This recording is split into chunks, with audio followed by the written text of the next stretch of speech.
Good morning, everyone out there in YouTube land. So happy to have you all here today to discuss some of the latest developments when it comes to the SAG AFTRA WGA strike against the AMPTP.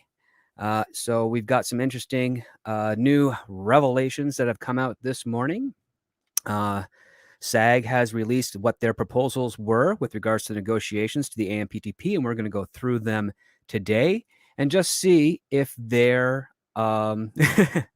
if their claims are reasonable. There has been a lot of stuff I've seen on social media, particularly Twitter and here and there on YouTube, where commentators are saying that they want equity or equality of outcome and all those types of things. I have not yet seen it, but now we're actually going to get an opportunity to see for sure what it was that the actors were requesting, and if their requests were considered, are they unreasonable or are they reasonable? Let's get into that. Before I do, I want to say hello to everyone out there in the chat. I see we got Savin, we have Hannibal Grimm, good old Kitty Bear, glad to see you here. Fanto 5692, Wolverine Snicket, Darth Gutierrez, still love that name, sir. Bad Take Bojan, 200 Watt Studios, good old Loki, Mornings of Mischief. I enjoyed your show with Mike this morning, Loki, on my walk.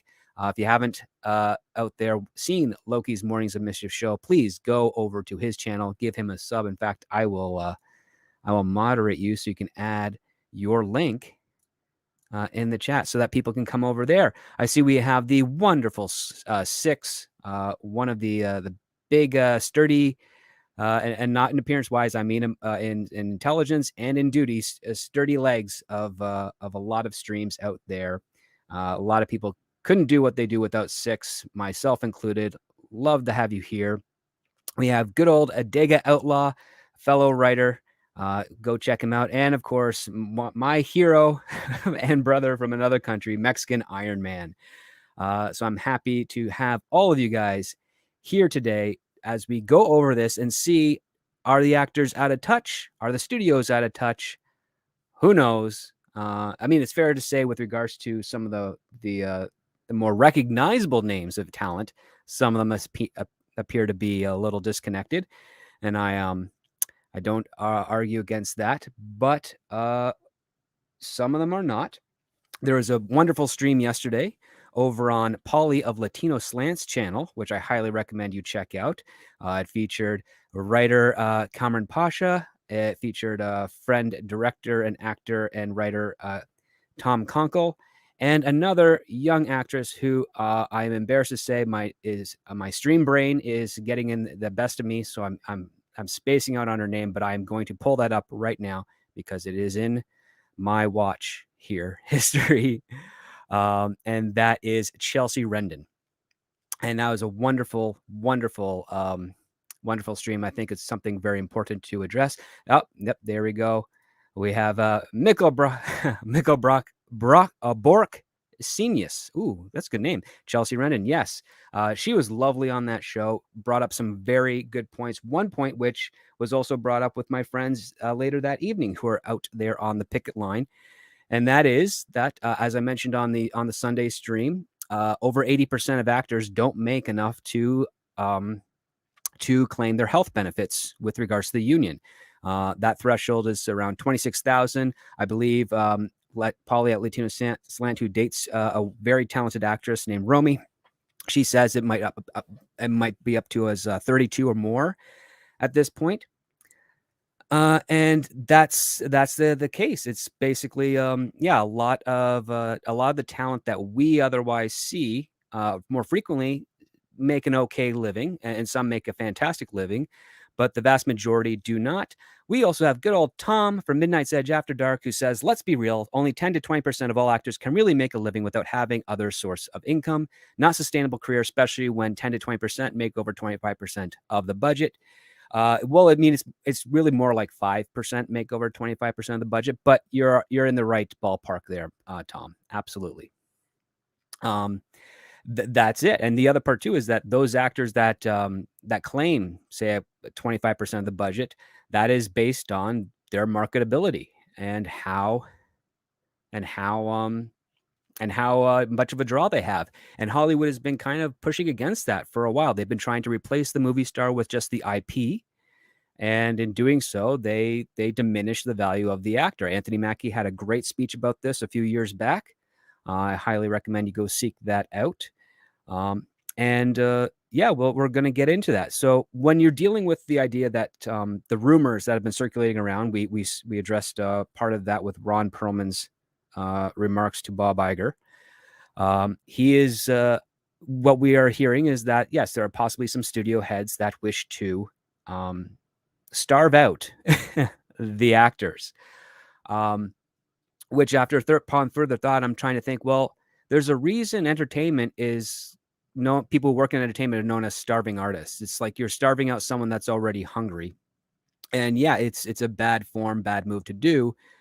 But the mere fact of the matter is that you're hurting some of the middle players in there, the 30% that manage to eke by with a living as a primary source of income without a side hustle. The people that have the side jobs, being it in retail or bartending or food service or wherever they are, whichever they might be, they're not going to be fine either, but they have something to bide their time. The question being is that can the ones at the studio level, at the executives that have big paychecks and also have big expenses, can they weather it? And one of the things that I remember pretty vividly during the 07-08 strike is that they couldn't. They were very unhappy, and they put a lot of pressure. Investors put a lot of pressure on the studios to come to terms to a deal, which worked out to the benefit to get the industry back going. I don't think it was obviously the best of deals, but it was at least one more step in the right direction for some areas and maybe some steps back in others, which I think someone who I'll see if I can get Cameron Pasha and some other writers on who are in the industry a little bit longer than I was at that time, because I was literally just starting out when that strike hit. So I didn't have a whole lot of frame of references at that point. And a lot of the knowledge that I get from that time is of course from the people that were there. So I'd rather explore that with someone who has a bit more of a vivid memory to it than mine, commuting between California and Canada during that period. But that's the strategy I'm going to pose to you guys out there in YouTube land, whoever is out there and listening to this and hearing this, is that if the entertainment industry is already loaded with starving artists, as it were, if that moniker is in fact true, and the current data suggests that that might be the case to a degree, can the studios who do spend millions of dollars a year on their own luxuries, their own pleasures, their own property maintenance, what have you, can they weather not bringing in as much money? Because right now we already see that Disney, for the first time ever, is exploring purchasing third-party content to distribute on Disney Plus. And one of the things I find kind of fascinating about that is places like, say, South Korea, which has a pretty competitive film and television market. And I know this because I happen to have step siblings that are Korean, and they live there. And I don't get to talk to them very frequently because of the time difference, but we do exchange some emails here and there. And one of the things that maybe North American audiences don't realize is that the working conditions in the entertainment industry in South Korea are far worse than they are here in North America. And they have been for many, many years, since 2013, on the brink of revolting or walking out.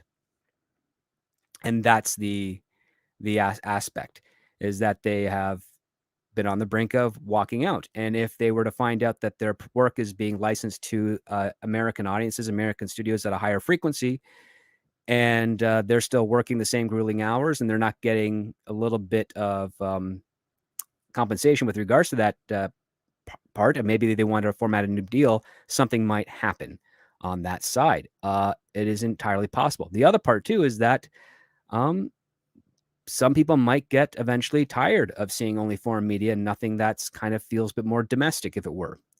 So, we have to wait and see how the audience responds. Right now, we have 2 super chats from 200 Watt Studio. Thank you so much. For 5, he says, "How do you feel about what Diller said that the collapse will happen by September?" Who's Diller? I'm sorry, I'm not familiar with that. With that person. So if you can, you don't have to super chat 200 Watt, but if you can elaborate a little bit on that, I'd be happy to try and get that. Get a better response to inform you. Let's see. Let's see here. Okay. You said Barry Diller. Oh, the businessman and chairman over at IAC. Okay. How do you feel? They said collapse. That Diller said that will collapse. The collapse will have my December. Well, I haven't seen his quote, so I don't know all the details of that. Is the collapse like overall with the entertainment industry? Because that's probably not going to happen. What will end up happening is that it will probably it'll have its dips, and then out of desperation, a new sort of alternative will come in, occupy the space, and fill the void, as it usually does on a cycle of every 20 years or so. In fact, we are 20 years behind on that here, for whatever reason. 200 Watt Studios, again, for another 5, thank you, says, "If a 2-month strike starves you, then maybe acting writing is not the right career for you. Get a real job. Nobody can make you starve but yourself." Well, that's kind of a callous comment, but I understand what you're saying here. The question is, could you imagine a world without entertainment? And if you can, is it something you want to live in? And I would say, don't say, "Oh, you've got 100 years of books, whatever." Forms, like, imagine none of that existing, because that's what's eventually going to happen. It's going to be replaced by something else. So that is something to consider. I mean, what's the aspect of it? Like Loki, you make a very fair point. The Hollywood elite can step back and lounge around doing whatever they like. It's the everyday workers, lighting crews, stage workers, set builders, that's going to get hurt, along with your background actors, your dancers, your general entertainers, your catering companies, your extras, commercial actors. Those are all going to get hurt. The people that have a love for doing this and a talent and skill to do it, they're all going to suffer. Like right now, some of the bigger names that you're just going to be speaking out, they acknowledge that they're not actually going to be financially hurt by this. The reason that they're supporting everything else that's going on with the other types of talent, the talent that doesn't make the minimums needed to support themselves, is because statistically they might end up in that position again in 10 to 15 years. Take a look at someone like Fran Drescher. You haven't seen her many things for a long time. She is the president of SAG AFTRA. She's not really working too frequently in comparison to what she was 25 years ago as an actor. She's doing promotional deals and things of that nature based on her celebrity that she had built up over her vast career. But again, she's not. We don't see her as a main actor on a hit television show like The Nanny again. And that's the other part too. And other actors are going to be in that road as well. So that's also something to consider. Professor Haitian says the studios have stronger backbones than the guilds. See, that's a fallacy, because if they did, the studios would never have acquiesced on providing pensions for SAG and WGA back in 1960. They would have never reformatted deals for syndication in the 80s. And they wouldn't have also readjusted those deals and distribution in 88. They wouldn't have done the same thing in 2007 or 2008 if they had stronger backbones than the guilds. This is history, and these are fact-based. I know the studios have a ton of money, but at the same time, they also spend a ton of money. With actors, the smarter ones, and again, generally speaking, they're kind of few and far between, but there are some smart ones out there. They save because they know how long it's going to be in between jobs. And even though they're maybe getting paid between $5,000 or $7,000 an episode based on what they're valued, a majority of that is taken off of federal tax, state tax, which, I mean, that's a whole nother ballpark to address. And then you also have agent and management percentages, and then also lawyers as well. And by the end of the day, they might be lucky to get away with a third of that. And if they have a very clever, um, cleverly structured and legal corporation, they might be able to make up to half of that.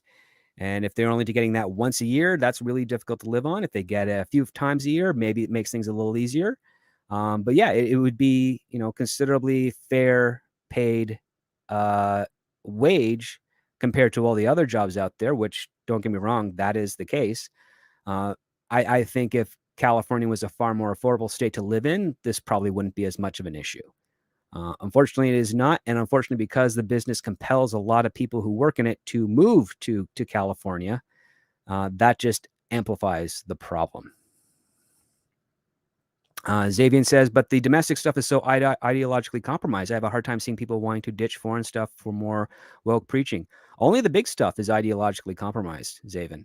As I mentioned before, 599 original television shows debuted last year. Is it possible all 599 of them are ideologically compromised? That'd be impressive. I don't believe so, but it would be impressive if it were.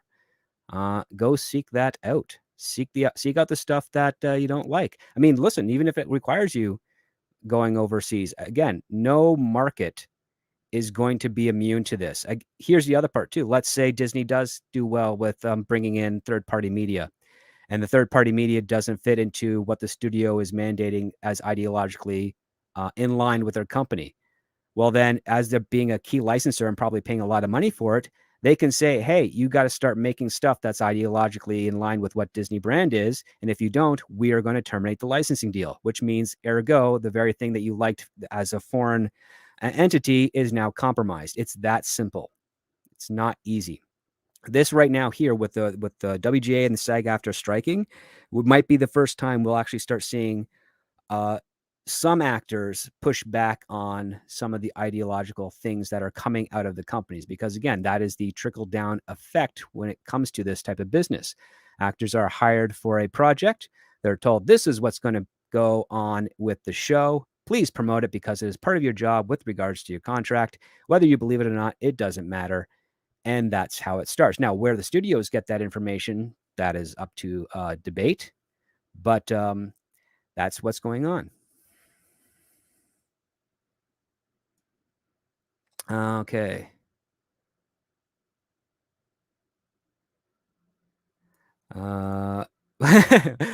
Professor Haitian says writers and actors are real jobs. The problem is they don't see themselves as having jobs, but trying to push a message.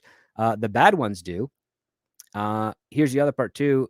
Who's really the one pushing the message? The people, because writers don't get to choose what gets made. Actors rarely get to choose what gets made. So I ask this to you, Professor Haitian. Who chooses what gets made? It's not really the audience. They vote after the fact. Who chooses what gets made?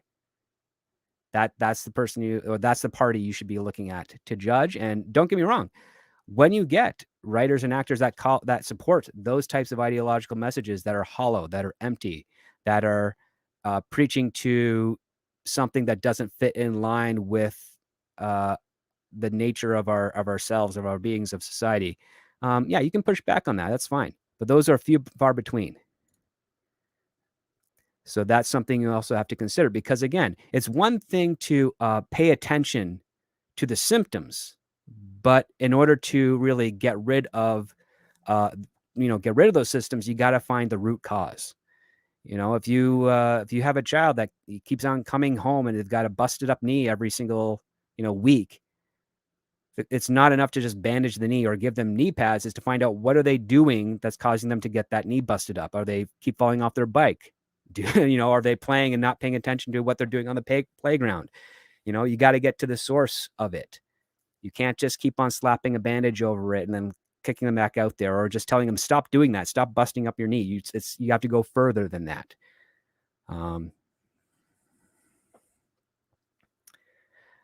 Yes. Davina Duckworth says, yes, there is, yes, the industry is set up quite differently. Actors go from one project to another. There's so little job security. Yes, it used to be a bit more secure in the 90s. With the digital age and the studios wanting to maximize their content and reach while at the same time not producing as much, that has caused a huge problem, not just for actors, not just for directors, but writers as well. And even producers starting up, trying to climb the ladder to become the lead into the next generation of entertainment. Stubble McShade asks, can SAG AFTRA actors work internationally in non-signatory projects with foreign studios? Um, According to the releases that SAG AFTRA made, that appears to be the case.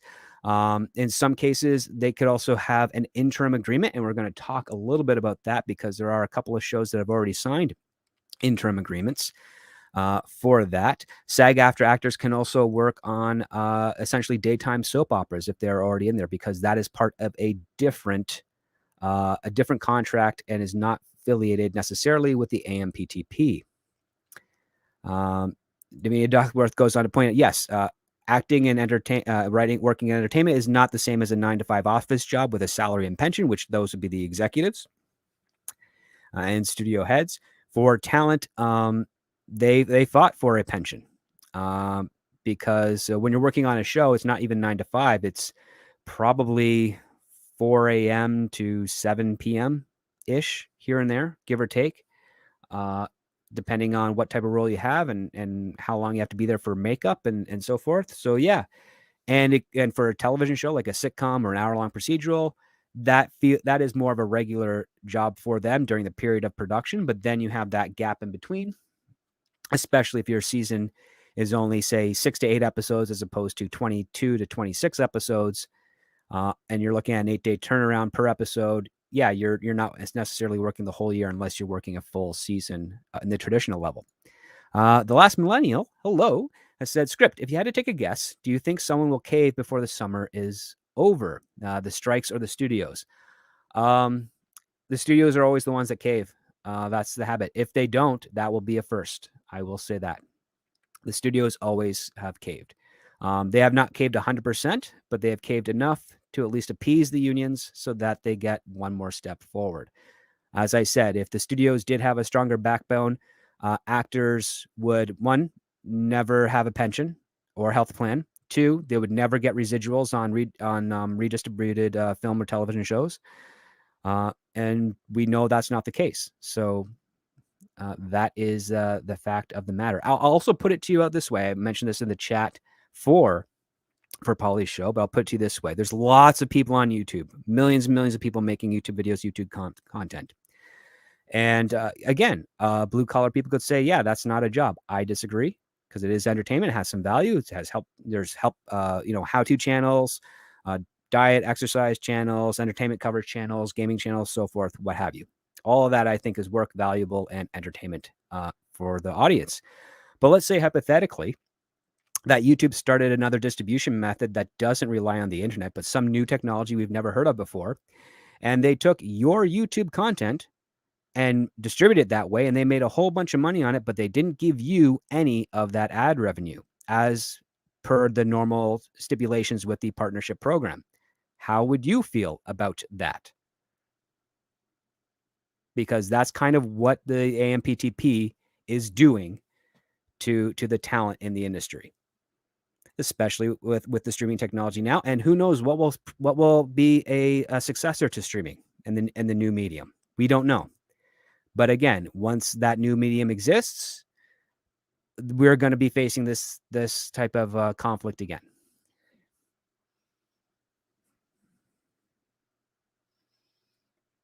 All right. So let's see what else we got here. We have Neil in the chat.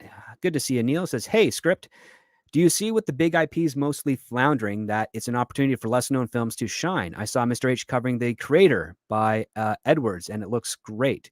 I saw the trailer for The Creator. Looks looks beautifully shot, but it looks like a story I've already seen before.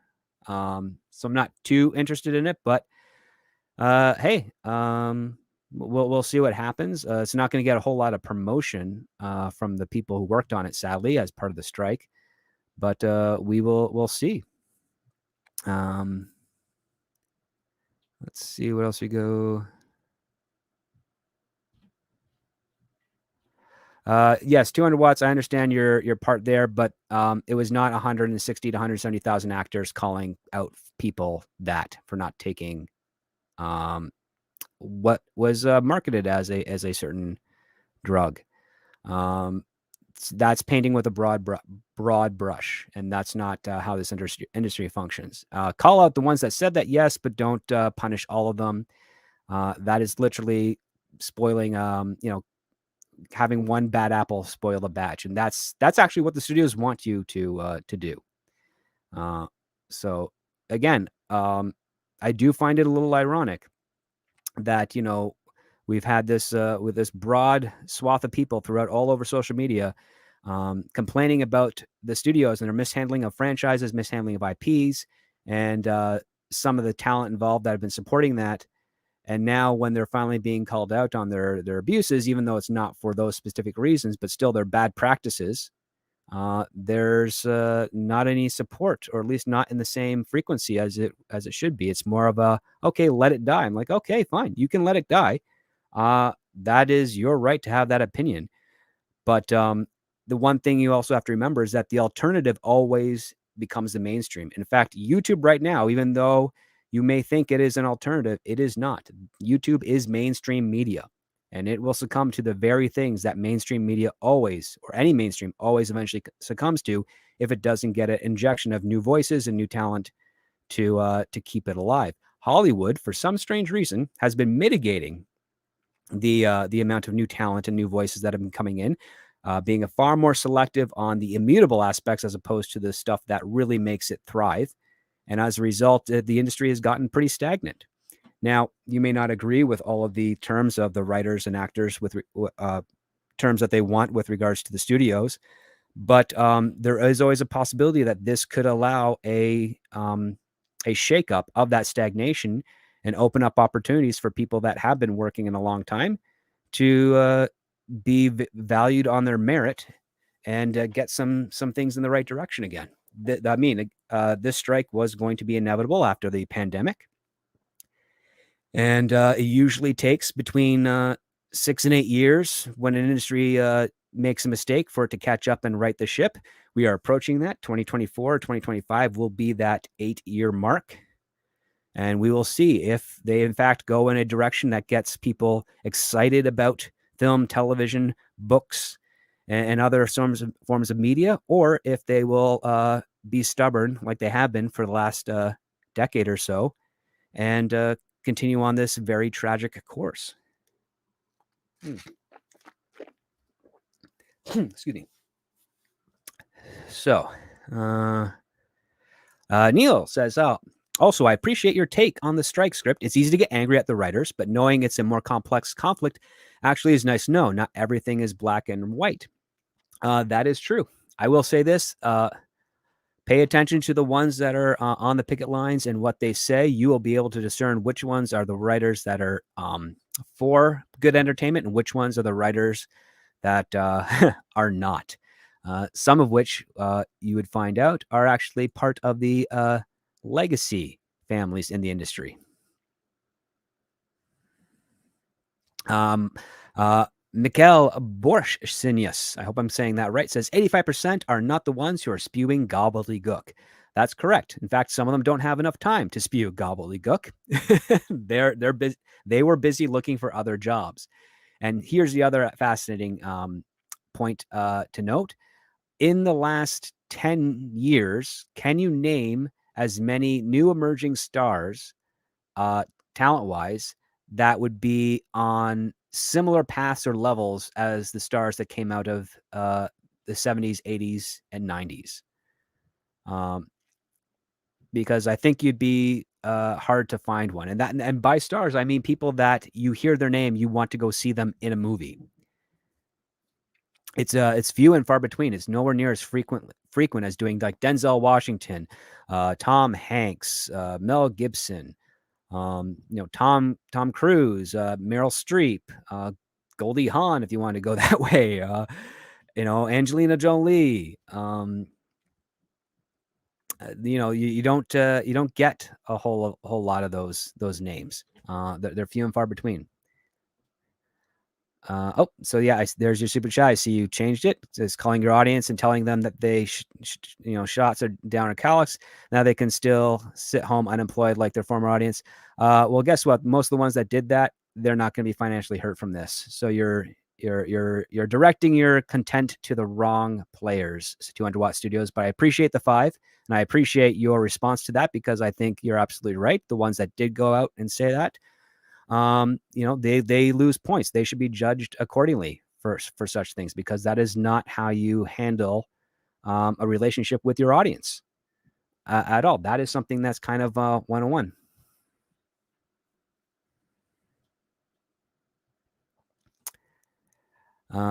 Professor Haytian says, Script Doctor, the studios are ones pushing the message, but the writers and actors, especially the big ones, are willing participants. If they didn't, the studios wouldn't be able to make it. Well, I would say the willingness comes with a price, Professor Haytian. That's one of the things you hear with regards to Hollywood. Everyone has a price. Dave Chappelle was worried about that. That's why he took some time off and returned it primarily to stand up before, and not returning to sketch or film or television in any frequency that he had before, because again, he did not want to be compromised. Not all actors and not all people have that level of fortitude. It's a very difficult thing to do. The other part too is that when Hollywood works and operates in a bubble, and you're being fed a whole lot of information that may not hold water, and being told, hey, yeah, this is the way society is going. This is the direction that we're pushing with our company. Again, it's very interesting and strange coercion. It's basically like in the 70s when they would get actors to do documentaries or public service announcements about the forthcoming ice age, which never happened. And then now it's gone to, global warming and all those other anything. It's just, money talks and BS walks. And when you get some named actors in there, they have a price. They'll say whatever. Only the few and far between have the constitution and fortitude to not agree with those things, and they also might be in the position where they can also reject the work. One of the other parts you have to also remember, more so for actors, to a degree with writers, absolutely, but more so for actors, they have big egos, and they love playing characters that are all powerful, all knowing, borderline deities. They love that type of stuff. The reason they love that type of stuff is because it gets to, allow them to be something with which they're not, in a far more different vein than any other type of performance that they have. They love those stuff. They love playing those types of roles. They love playing heavily flawed characters, and they love playing death scenes.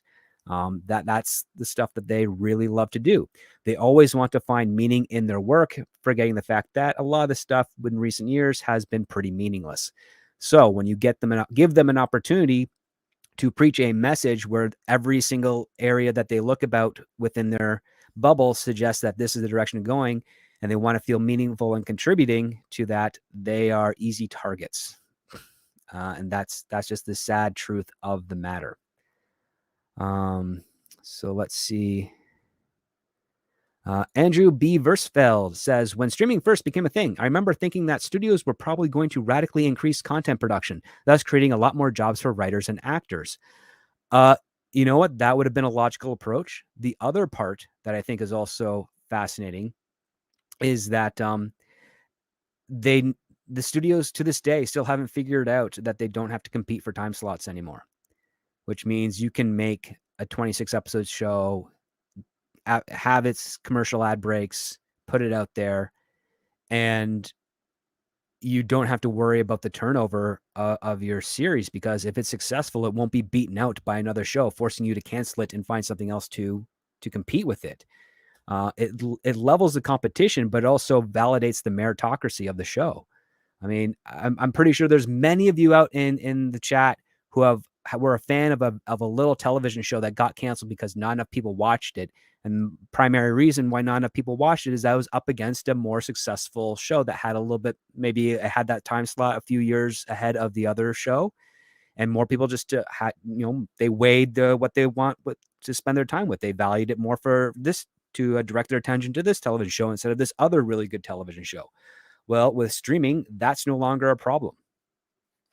And so that is something to, I can't believe that there's not enough people on the studio side of things that are looking at the metrics and saying, holy crap, we actually could save money by not having to, cancel and reshoot and reproduce a whole bunch of shows that could potentially be great. Instead, what they're doing is they're hitting the lowest common denominator with some of the writing staff and mix it in with some marketable talent, and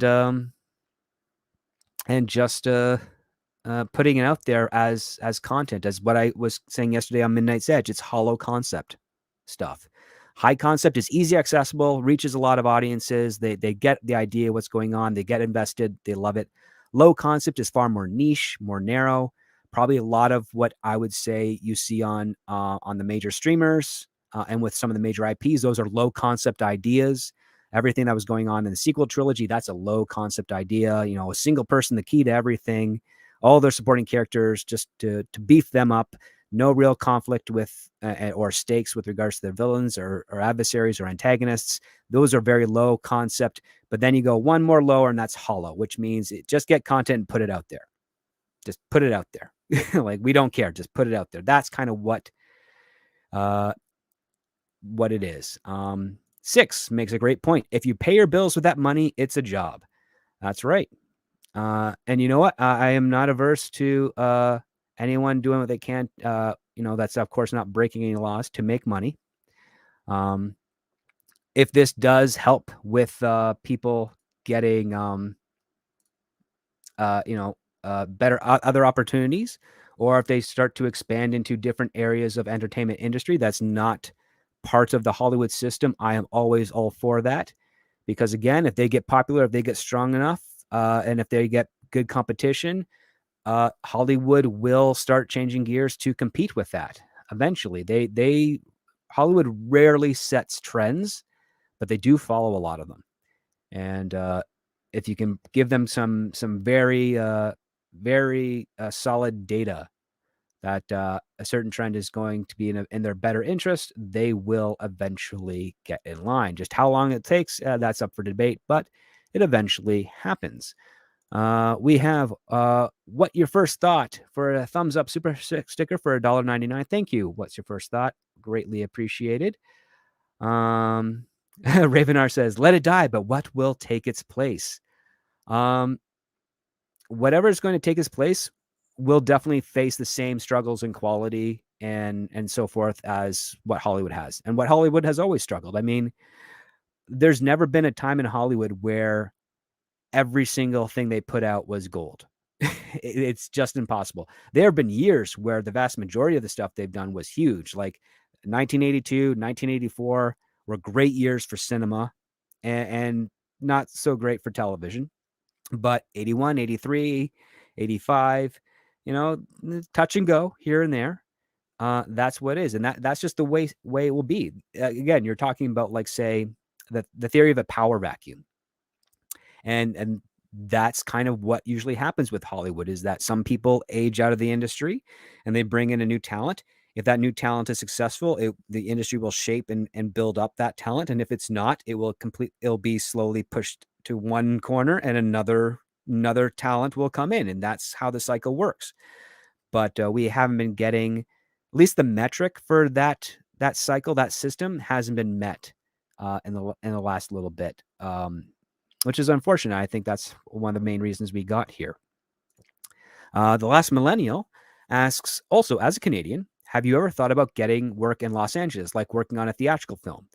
Or is the incentive for you to veer out from Vancouver and your normal lines of work? Well, I have worked in Los Angeles, and I have been working on a number of films for theatrical release and so forth over my 17 years back and forth there. The fact of the matter is, like, as a writer, you go where the work is. I've also been working on some novels over the past few years. It's not 100% my forte, but I love doing it. As someone who's also worked in publishing, I do a lot of story editing and proofreading and things of that nature, and I enjoy that as well. Not a whole lot of people in my area of writing are comfortable getting other jobs. Some have to, and they always find a great deal of value to it because you get different stories. You get you work with different people. They have different walks of life. You find connections and revelations with those interactions and whatnot, and it usually ends up building up your writing. I know some that write completely in a vacuum. All they want to do is just be a writer and kind of not leave their homes. I know a bunch of writers like that, but I also know a lot of other writers that like to live and go out. And sometimes they'll take a part-time job just to do research for a project. Sometimes they'll just watch from afar. It's a whole spectrum of different attitudes with that. But yes, I have definitely gotten work in Los Angeles. I am not. I was only ever anchored in Canada due to the pandemic, not prior. Vasily Galota says, I agree with every point you make. It is just to sympathize with people that despise me. Well, I'm not asking you to sympathize with those that despise you. I'm asking to sympathize with those that haven't despised you. And that's different. That's just different. But yes, I'm like, I don't want you to sympathize with people that despise you. I also don't want, not so much I don't want, I would always just, for myself, as fun as Schadenfreude can be, at the same time, I also don't want to have it be something I fully rely on either as well. I mean, it's fun for the moment, but then I look at it, it's like, well, I might be in a similar situation to that one day. And in order for me to mitigate the blowback from an audience, I want to just be um, you know, an agreeable person. And I don't want to burn too many or any drip or any bridges or anything like that. Professor Haitian says, I have far more sympathy with the writers than for the actors personally. That's fair. I appreciate that as a writer. But you never know. One day that that might balance out in the future. Hopefully it will. Again, like any of whether they're writers, producers, actors, what have you, if they have made some accusations, they're done wrong by their fans, they should be held accountable to that. I have no problems with it. So keep that in mind. Okay, so I'm just going to catch up with the chat. And to the mods out there, thank you so much for sharing links to other people's channels and to the Patreon. It is much greatly appreciated. Neil asks, would you consider a quest story a low concept idea, or is it something more? Quest stories are by default, in general, just as a concept, is considered a high concept. It's how you go about executing that quest can make it low. If it's very complicated, if it's very specific, if it's very dense up front, that makes it more low concept because you're asking more of your audience right away, as opposed to letting the experience kind of be kind of like grow on you, so to speak. So what's kind of fascinating is something like Star Wars, which we view today as a high concept property. At the time, science fiction was considered mid to low concept because it was kind of niche. What George Lucas did to make it more accessible, especially with regards to the fantasy aspects of this science fiction property, was that he made it as high concept as possible by using the infrastructure of a farm boy. A lot of people understand farms, and a lot of people know someone who's maybe worked on a farm or understand the concept of what a farm boy is. That's one way you can take something like that is maybe a medium or low concept idea and give it a more of a high concept approach by having your protagonist be someone very accessible, high concept, a very relatable, understandable person. Yes, it's again, the world of art feels from a distance like it's easy to do, but when you really get into the nitty gritty and the structure of it, it is far more complicated than you expect at first. That's why we as an audience can easily discern between what is good and what is bad, because a lot of the stuff that is bad usually comes out of the people that don't quite get it, and a lot of the stuff that's great are the people that have put in the work to make it great.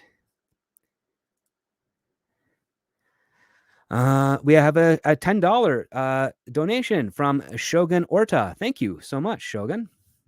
Says, so is this streamers need more churn, meaning more shows, meaning shorter seasons, writers get paid less, and also the residuals thing is a problem?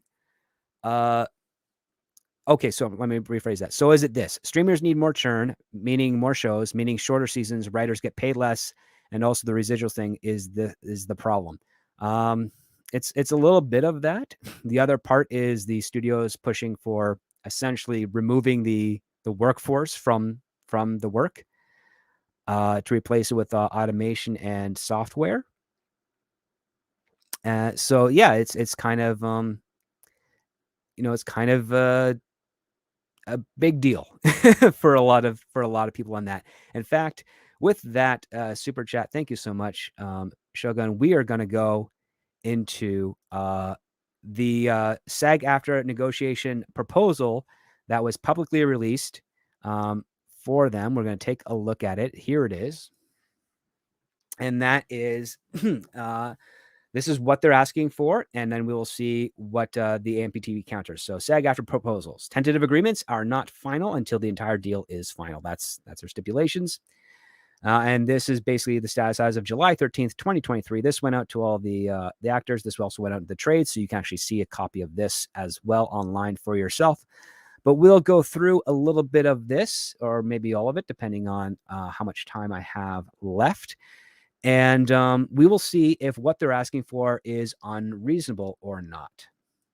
So now keep in mind, these are with regards to a basic agreement. So much like with the Writers Guild, there's a minimum line with regards to what the industry thinks is valuable for work. And from that line, you as talent can negotiate for something better. And this is the agreement with regards to the unions and the AMPTP, saying that, yes, we think that at the bare minimum, this is what the value of this work would be for someone who is either just starting out or has started to get their feet wet and is getting into the industry. And obviously, as that individual's value increases, we will negotiate for something that is higher than that minimum. So that's basically it's kind of like, when you get a job at any type of regular thing, they have what their minimum wage is, what they'll pay. But if you do better, you are in line for possibly a raise or promotion or other benefits. Because the way the industry works is kind of a little bit too abstract in some regards. And the idea is just we want to make it a little bit more stable, so that anyone coming in there can refer to this. They know what the value of what their work is. And if they want to meet that value, they have to work for it. Listen, again, that's the system. That's the idea. It doesn't always work that way with human beings, but that's the general idea that we're starting from here. So the first proposal is in regarding to economics, inflation, and wage invasion. Excuse me. Minimums: 11% general wage increase in year 1, 4% in year 2, and 4% in year 3. Without an inflation-adjusted year 1 wage increase, members will be working for lower real wages in 2023 than they earned in 2020, and would likely still be working for lower real wages even in 2026. The counter that the AMPT said was 5% in year 1, 4% in year 2, and 3.5% in year 3. So they agreed basically to year 2 out of those 3. And this percentage is a lot closer to what the writers were asking for with their minimums increase as well. So the question is, 11%, is that equity to what the studios are making? I would say no. 100% would be close to an equity to what the studios are making. So I don't see this as unreasonable. 11% raise.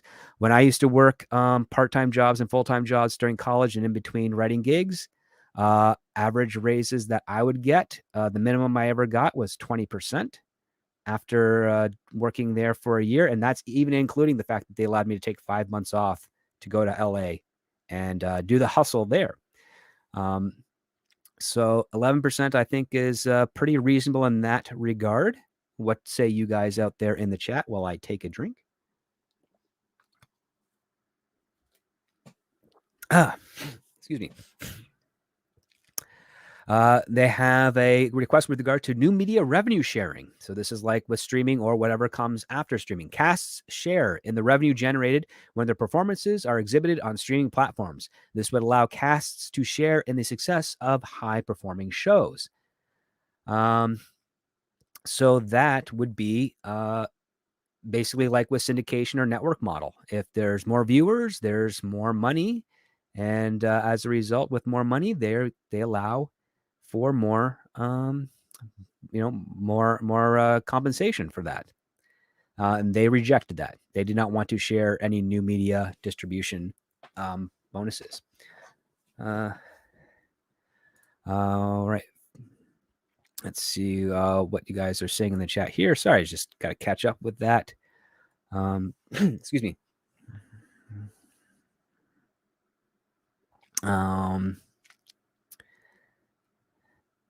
Fanto says that's still way more than what I usually get for bonuses, 3%. Wow. I'm sorry, I've never seen a bonus of only 3% for a job before. And some people don't even get bonuses. What your first thought says, 11% is average for a raise. Okay. Zavian asks, what streaming service actually makes a profit? Well, you know what? That's a good question. And because we don't have any transparency with regards to numbers of streaming, we'll never know. But I will say this, the fact that we don't have transparency would suggest that there is money to be made there. As I mentioned a little bit on the Sunday show, when it comes to a streaming service that licenses out a show from a studio, they do it in a lump sum. They have it for many, many years. And from that lump sum, the studio has to disperse that over to fit the contracts of regular of what the talent involved had. And the residuals are actually quite small. And as a result of that, the streamer reaps in a massive amount of subscribers based on advertising that they have this show for you to watch as a binge model or what have you. And they use that to pay off first what they got to what they need to purchase the show, and ideally the retention allows them to have a little bit more extra income. However, we have been learning over the past few years that Netflix is usually more in the hole than not. Mr. Reborn says, I'm lucky if I get a 2% raise. Oh gosh, that is, I really feel sorry for you, Mr. Reborn. And says, and the corporation doesn't have to have a problem telling me I'm lucky to get it. Well, that's that's not the greatest attitude to have for the corporation to say. So yeah. What's your first thought? Says, didn't Paramount just recently come out and say they made a profit on their streamings? One of their analysts actually said that they wouldn't make a profit for a couple of years. However, that is really close to basically just saying if they keep going, they're going to make a profit. So it actually does not work out into the favor of, hey, let's cancel the streaming service. It basically says, oh, if they keep on doing this, they'll actually start to make into a profit. And now that's only based on the fact that they control the spending when it comes to the shows they're producing and putting on that streaming platform. Davina Duckworth says inflation was close to 70% in the last year or so. Yes. Yeah, it was, it has gone up quite a bit. So we will see. Excuse me. We will see. Xavier asks, is there a streaming service more successful or profitable than Netflix? Netflix is technically not profitable. They have the broadest reach of any of the streaming services, but they are also heavily leveraged. But the reason they're able to stay in operation is because they have a massive catalog and a massive amount of customers that allows them to keep on borrowing to maintain their business. So it is what it is. So let's see what else we got here. So we have wage invasion due to advanced payment of residuals. So you want to limit the amount of a performer's salary that can be reduced due to the advanced payment of residuals. Instead of disguising advanced payment of residuals as part of the performer's initial compensation, require transparency with a separate residual check that goes to the union, the same as all other residuals. So this brings up a talking point that was brought up on Latino Slant Show yesterday, which is that sometimes they will do an advanced buyout of your possible residuals, so that they don't have to pay you as much later. So that's pretty complicated wording there. That's something that I have never faced before with any deals I have made when I'm working.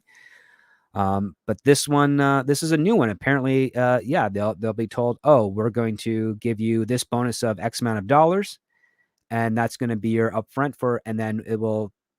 I mean, the way I understand it, and I could be wrong. And if there's anyone out there that better understands this in the chat, please let me know. But it basically says that we are going to give you X amount of dollars, and from that X amount of dollars, we are going to deduct that from whatever residuals you get in the future to sort of pay for that, and then whatever residuals happen after the fact is what you get. And I think what ends up happening with the math on that is they are undervaluing the residuals of a possibly hit show in that first run, as opposed to what happens later, because as the show is constantly aired more and more people watch it, and less people want to rewatch it, the residuals go down. So then you always have less towards the end of a run of a show, or especially when it's in reruns. So like, say, for instance, Burn Notice, popular show at the time. A lot of people love it. I've enjoyed it as well. Because so many people have watched that show, if it's going to be on a streaming platform today, so many people have watched it. Not so many people are going to go back to watch it, at least not in the frequency of when the show was a hit. So the residuals are going to be far less, which means that the actors and people working on it are receiving far less as well. So what did the AMPTP say with regards to that proposal? They said increased the protective threshold figures in the contract and match terms agreed to by Netflix in 2019, but refused the union's request for transparency with a separate residual check. So why would I see? This is the thing that throws people off, and it fairly so. Why would your boss want to not be transparent with what they're making? And are they only going to be transparent with their stakeholders and board members and stockholders, or are they going to be transparent with their staff? And I think anytime a company is trying to hide information relevant to their employee and their employee's well-being is bad form, personally. So that's kind of interesting that they didn't want to have that. Per diem. Oh gosh. Per diem. Okay, so let's see what we have with per diem. Adjust for inflation the money that members receive to pay for meals and incidentals when traveling for work. Not increased since 2001. I remember that. Remedy the studio's systematic non-compliance with the contractual requirement that per diems be paid upfront and not weeks later. Oh, I remember that. There used to be a model where you got per diem at the front of your production, and then that changed where you had to like provide receipts or something afterwards, depending on the production. I think it was, was it Warner Brothers or NBC? Warner Brothers or NBC, one of those two did per diem up front daily for their talent. Gosh, that takes me back. I'm sorry. Again, my starting of the industry was 2006-ish.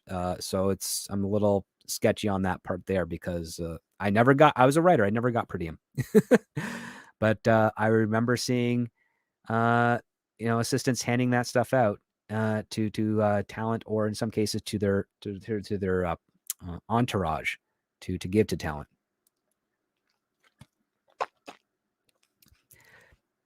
So the AMPT's counter was increase the amount due by far less than inflation, ignored the issue of actually making the payment on time.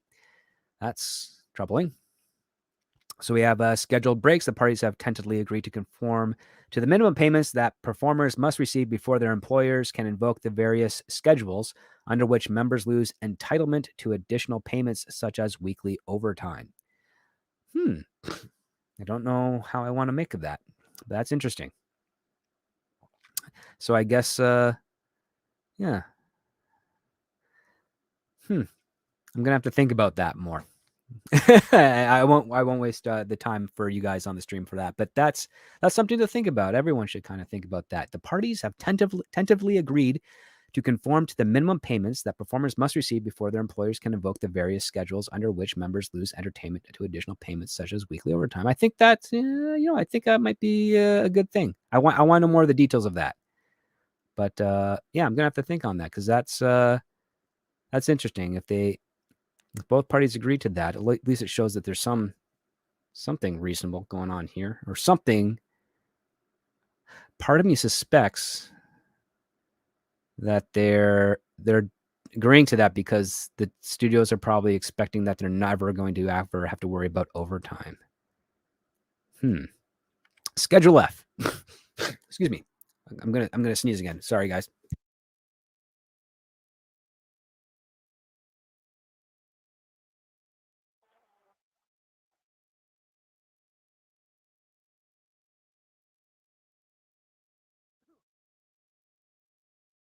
Oh, sorry about that.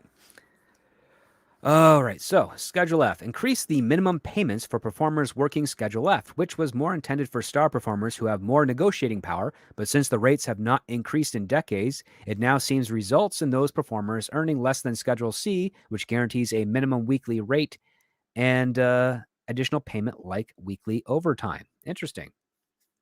So yes, so Fanto asks, what is Schedule F? Okay, so with regards to a lot of the parameters in your union, you have certain schedules that dictate what you get paid for what type of work you do. Schedule F on the actor side of things appears to be for more notable actors with a far more extensive resume and possibly far more name recognition. That's just based on this here. Sadly, I am not an actor, so I don't have all the details of that. And most of the actors I know are just waking up about now. So I don't think they'd be prepared to jump on a live stream at this time.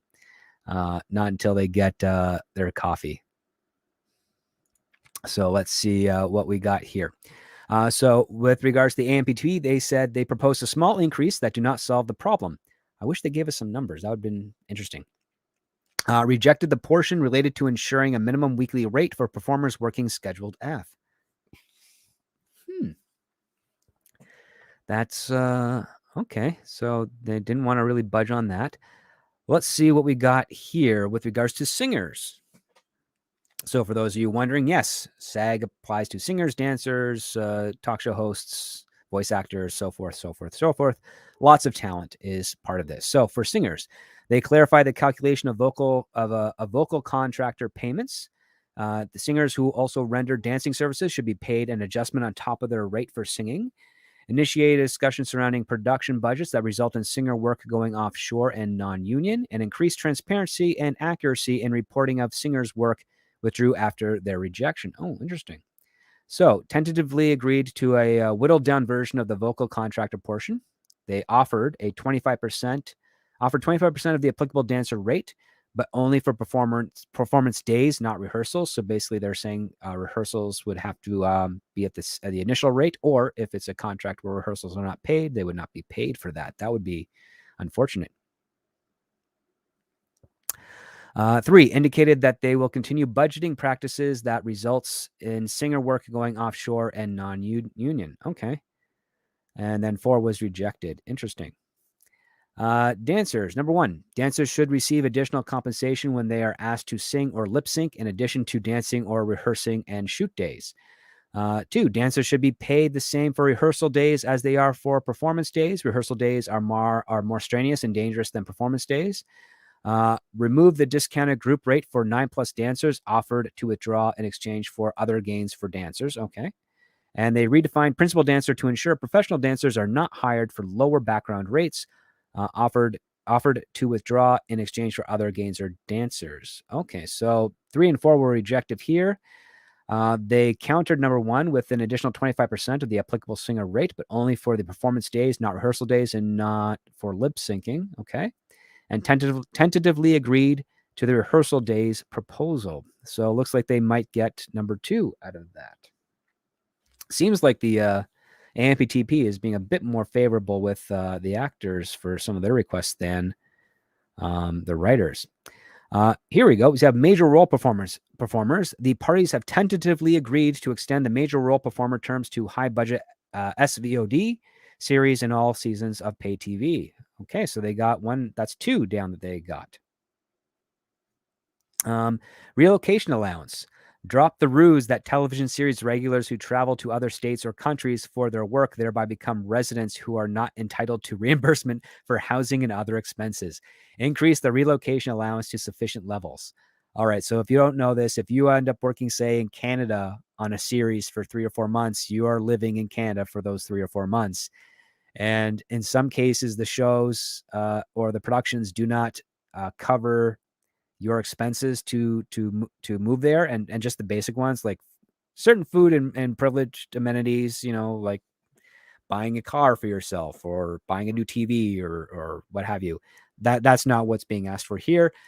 Basically, they're just saying that if an actor is being transported to another country to work, that because that is the production's desire and not necessarily the talent's desire, the production should provide some compensation for the relocation and moving services if it ends up being like a renting or temporary part. So that's something here. I know a lot of actors have been eager to address.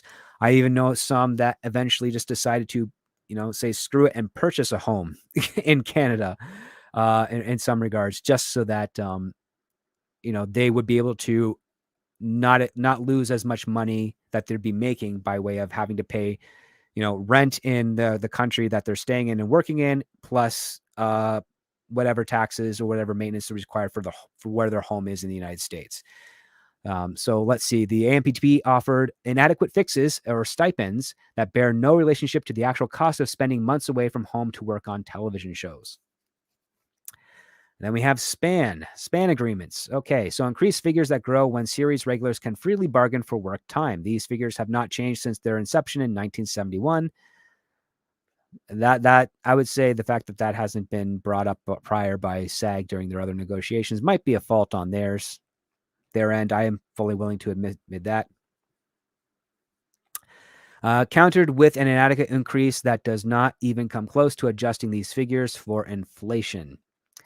Okay, I will say, the Writers Guild's column for what the AMPT counters was a bit more enlightening than this one here. So I'm curious as to why that is. I will say right now, based on the rejections that we're seeing so far, it looks like whatever the offers that the AMPTP put out to the trades last week don't seem to match what we're seeing here. Excuse me. So we have SAG AFTRA proposals with regards to wardrobe. Increase the cleaning allowance to more accurately reflect the cost of dry cleaning when performers and background actors have to provide their own wardrobe. Performers who must wear restrictive corsets or other binding costumes should be entitled to additional compensation. Offers inadequate. So the AMPT offered inadequate increases that would force members to continue paying out of pocket to clean the wardrobe that the production requires them to bring, and they rejected number 2. So yeah, this is something that I know a lot of background actors really, really despise, is the fact that they'll be hired for a job and they'll be told, oh, you have to wear these types of clothes for it, as opposed to the production providing wardrobe, which used to be the case for a very long time. If you were going to go, let's say you're going to go to be a background at a rave, they'd be like, okay, just give us your measurements and we are going to provide you with clothes to fit a rave and then put you through hair and makeup to do a rave. Now they've been asking people, or looking at necessarily mostly for people that might already have those clothes in addition, and offering them to bring their own clothes so that they can save money, which is fair. But the thing is that they're not balancing it out with the fact that you've essentially got an actor also providing wardrobe. So they're basically doing 2 jobs in their background job, and they're only being paid for the one. And the other part too is that it's not really a whole lot. I mean, listen, the most expensive dry cleaning place I've ever been to was like $60. But of course, again, that was in Raleigh, North Carolina. but it was a big job too. So yeah, I think that's kind of interesting. And then they rejected the idea that performers who have to wear restrictive corsets and other binding costumes should be entitled to additional compensation. Um, hmm. Okay. Well, hopefully, actors can just abstain from that, from corsets and other binding costumes. This really primarily goes to period pieces and some crazy adventure action films. Excuse me.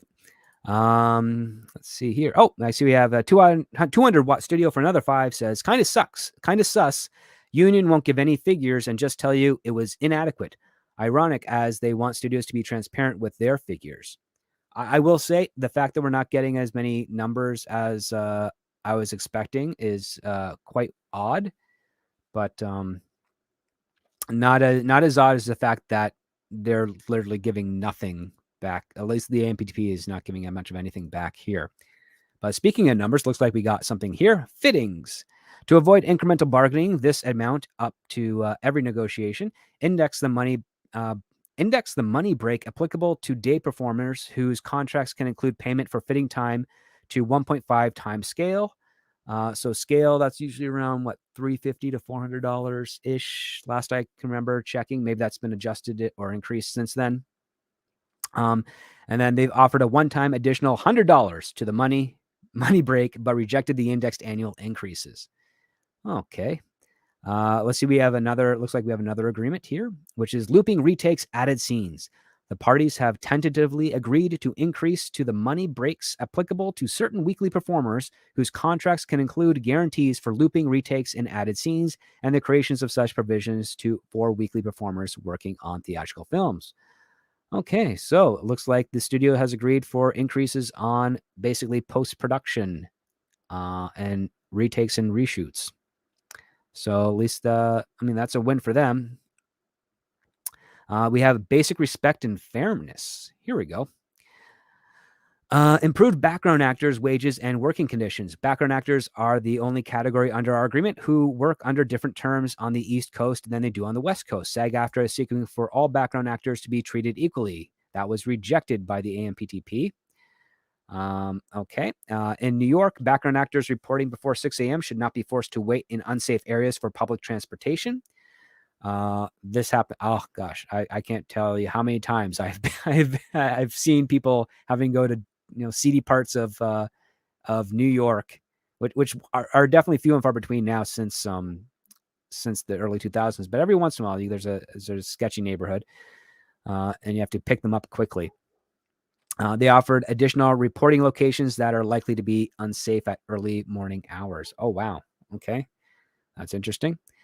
Background actors who have to spend their own time styling their hair and or makeup should be compensated for 1.5 hours of work time.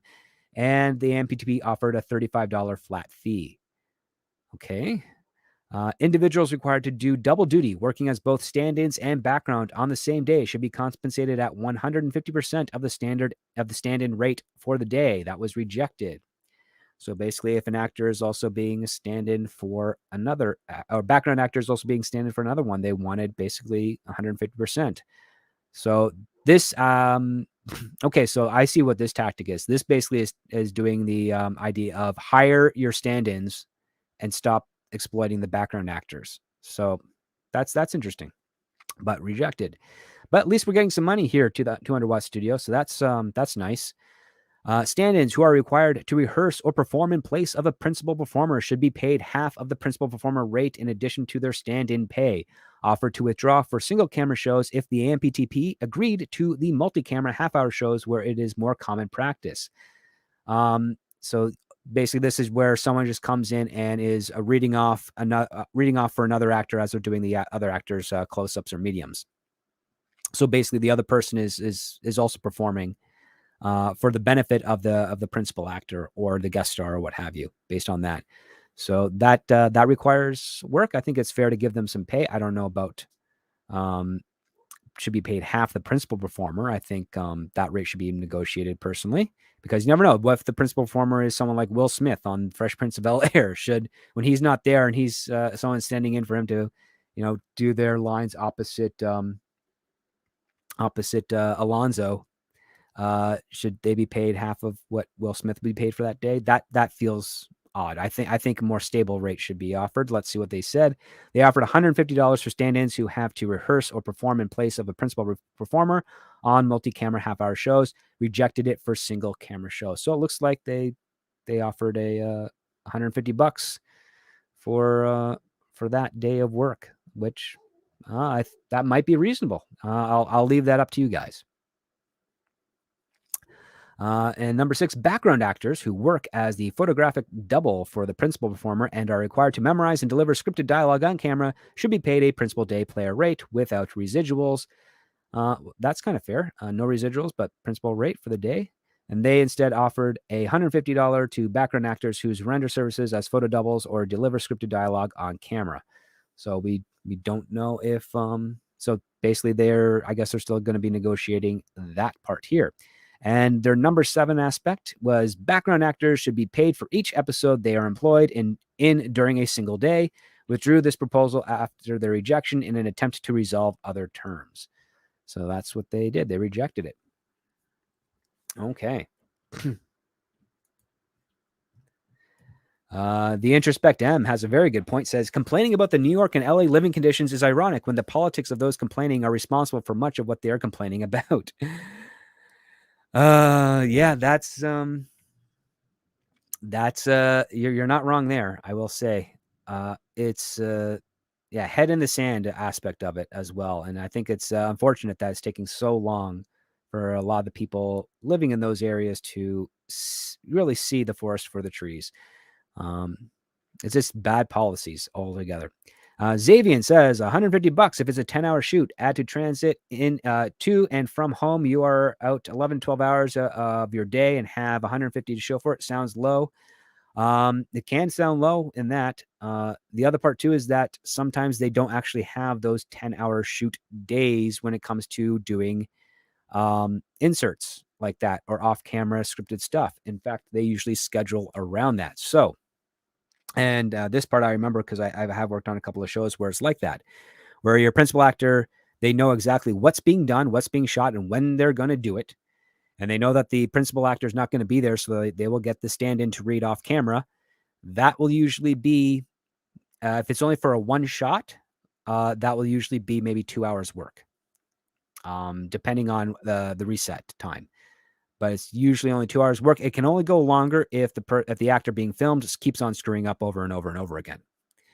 But if it was in the situation where, yes, they're spending 10 hours off camera for the other actors' coverage and what they're going to be saying, that would definitely not be of any sort of value. But the industry doesn't actually work like that within television. Basically, that $150 would be for however many times you go off camera while the principal actor has gone in for either makeup, reset, or break, or maybe they have left for the day. So you are not there for the whole time doing that. You've got it all scheduled out because they have to do that. Again, when it comes to productions, the studios in charge and the accountants, they find a dollar amount for every second of the day.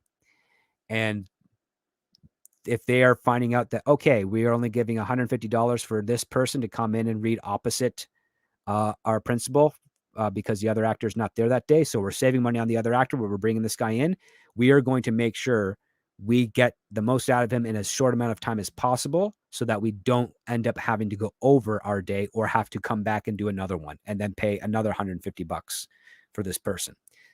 That's usually how they try to do it. There are some movie productions where you're literally only doing maybe a 10th of the page and it's a full day's work, but most of that day is set up and the talent doesn't even show up until maybe 4 or 5 hours into that day. So yeah, it all depends, but I would say yes, 100%. If you are doing a 10-hour shoot where you're off camera just reading lines to a single actor, that definitely doesn't have any value. However, I don't know of any real situations where that is the case. So let's do here. We got self-tape auditions. Looks like they got some tentative agreements there. Personal retirement health plan. Residuals and P&H. Here we go. So stop the producer practice of using benefit fund contribution caps as an excuse to keep residuals, money that belongs to members. They rejected that. Performance capture. Finally acknowledging that performance capture is in fact SAG AFTRA covered category of work. This highly skilled form of performance makes blockbuster projects like Avatar possible. They rejected it. So that's basically wearing a motion capture suit, doing your movement, wearing the headgear with the mini cameras focused on your face for them to model an image over top of. They did not want to acknowledge that that is actual actor work. That's horrible, because I'd say that is. Stunt coordinator. Stunt coordinators should no longer be excluded from residuals such as network reruns, foreign television, and high budget streaming. Oh, that's fair. A stunt guy, stunt woman comes in, does the work. They should get paid. They contributed to that. They're on camera to a degree. I'm all for that. I think that's reasonable. I'm surprised that hasn't been the case now. But again, I don't always get all the information when it comes to acting on those side of things, and I'm glad that that I'm able to learn some about this, even though it's not the best of circumstances to do so. Excuse me. The counter was offered to pay stunt coordinators residuals calculated as if they only worked one day, regardless of how long they actually worked on a picture episode, but this would only take effect in year 2 of the new contract. SAG AFTRA has tentatively agreed to accept the terms which match the 2019 Netflix agreement, but seeks to apply them in the first year of the contract. Interesting. I hope we get some more elaboration on this from some of the other union captains, because that will be fun to explore. Second offer they're requesting was stunt coordinators working under a rate that does not pay overtime or any premiums should not be paid less for television streaming movies and series than for theatrical pictures. They proposed an increase beyond their general wage increase offer for flat deal coordinators in television, but refused to equalize the rates. Okay.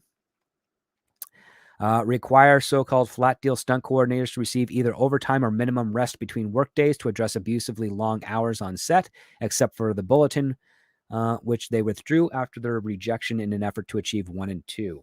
Okay, so they might be able to get these two agreed upon, because they rejected the flat deal stunt coordinator overtime. Okay. Looks like they've tentatively agreed to SAG AFTRA proposed, and the parties have tentatively agreed to a consultation process to reduce instances of inappropriate wiggings and paint downs. Okay, those are some words I am not familiar with, and I hope YouTube doesn't have any problem with that. I'm just reading what they put. I don't know what those are. I'm kind of apprehensive to find out what that is. Then we have translation. SAG AFTRA proposed, and the parties have tentatively agreed that actors should not be required to translate their own scripts without payment. Oh, so that's there we go. That's not bad. You get paid to get your scripts translated. That's fair. Audio descriptive services. Establish minimum terms for performers who narrate productions for blind and low vision viewers. Withdrew this proposal and will pursue it in other avenues because it was rejected. Then we have the protection of the profession. So artificial intelligence, here's a good one. Establish a comprehensive set of provisions to protect human-created work and required informed consent and fair compensation when a digital replica is made of a performer or when their voice, likeness, or performance will be substantially changed using AI. AMPTP failed to address many vital concerns, leaving principal performers and background actors vulnerable to having most of their work replaced by digital replicas. And that's very important to say digital replicas, because that's basically saying it's a replication of the actor as opposed to them creating a digital model. A digital model is something that does not take away a job based on an existing requirement. It's basically something that's planned prior to the casting session. So if they know, for instance, like in Lord of the Rings, you have that big, massive battle in Return of the King.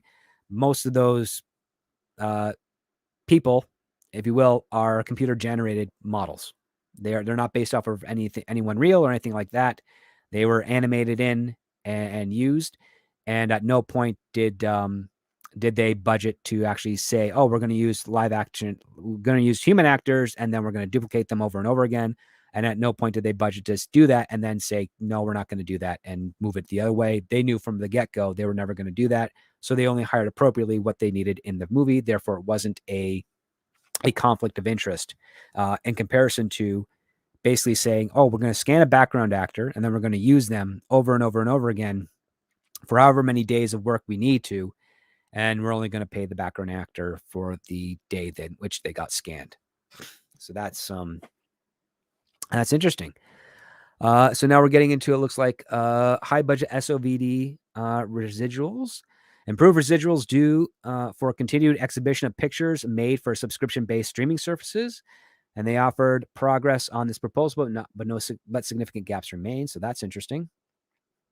Tree Rock Creations says it seems like actors and actresses are treated like computer techs, worked until burned out.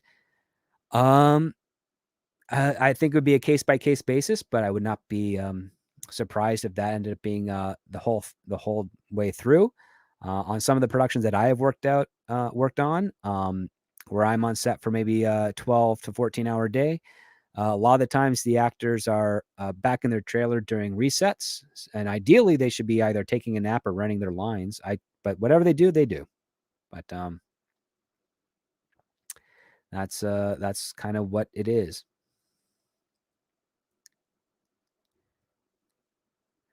So let's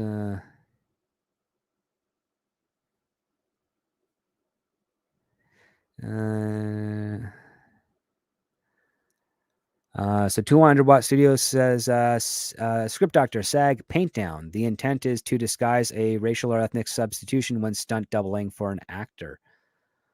Oh, well, thank you for much for that. That's kind of weird.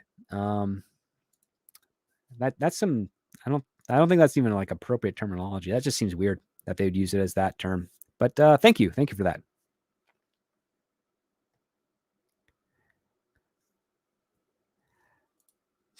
And you go on Wiggins. Okay, there we go. The intent is to enable a male stunt performer to substitute for a female stunt performer and disguise a gender substitute when stunt doubling for an actor.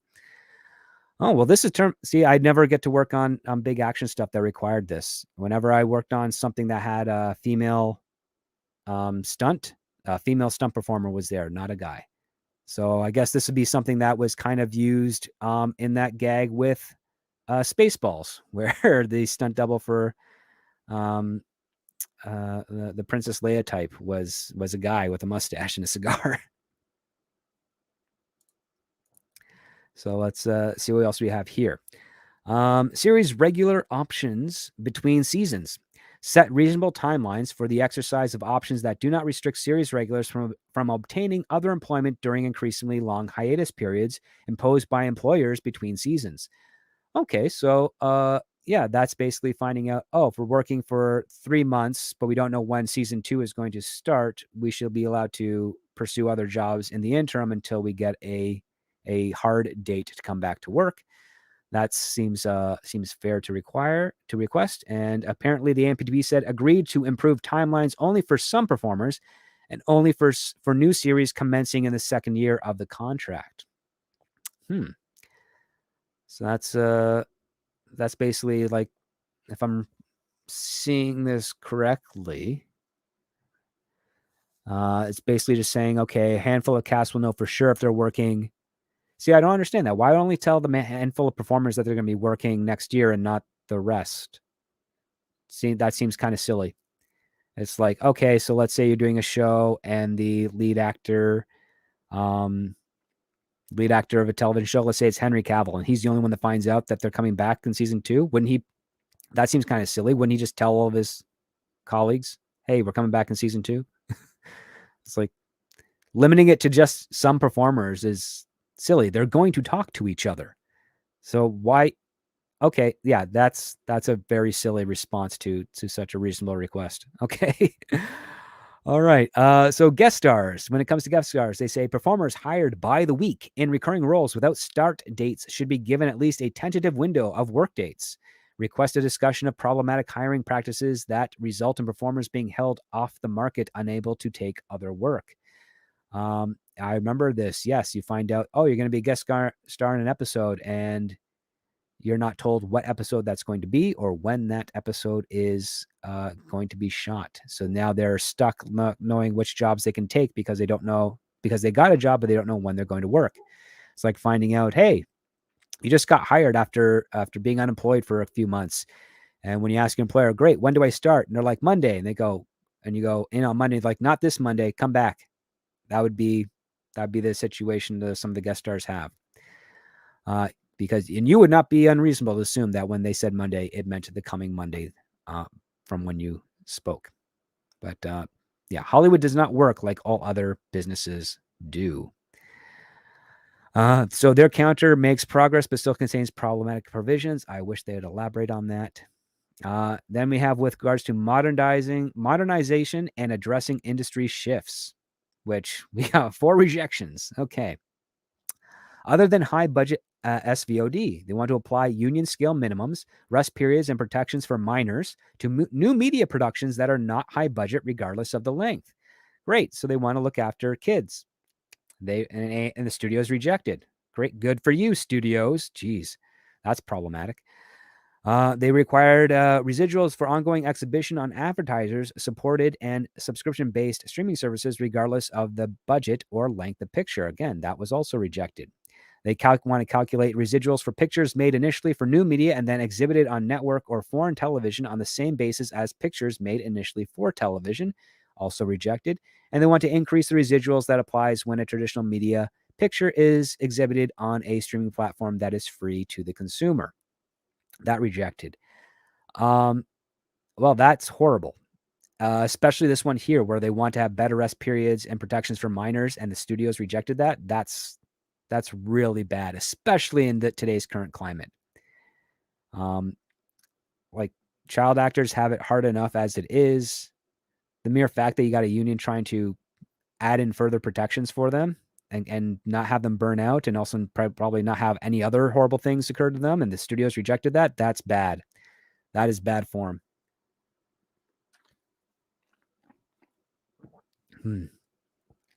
So residual reporting require greater specificity in the information provided in connection with payments of residuals, and they have tentatively agreed to a whittled down version of this proposal. So that's horrible.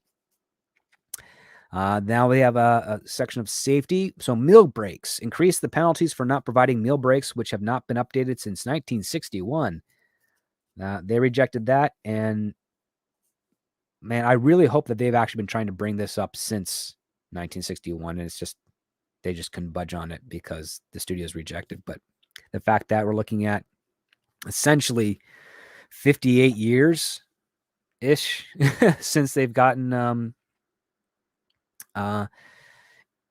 more benefits for meal breaks, that's pretty bad. So rest periods. Increase the penalties for failing to allow performers sufficient rest between work days. And that's also rejected. Oh yeah, so this is something you might not know. So in some productions, especially for film and television, you might have what's called like a split day, which means you come in the afternoon to do an evening shoot, and then they start setting up for a night shoot, which will be done after midnight. And it's a long day, and sometimes they don't do a proper rest between that, or they don't do they do that where you have a split day and you're working till 4 a.m., but then you have to come in the next day, or not the next day. You come in 6 hours later for a 10 a.m. start. So you only get a 6-hour break to rest in. Most actors that have trailers negotiated in a contract will just sleep in the trailer for 6 hours. Others, especially if they're guest stars, have to either find a place nearby to sleep, which is never a comfortable or useful area, or they have to end up driving back home, however long that takes, sleep for a little bit, wake up, and then drive back out again, which is also a little bit dangerous because when you're not fully rested and behind the wheel, accidents can happen, and nobody wants that. So we have some SAG AFTRA proposals with regards to sexual harassment prevention.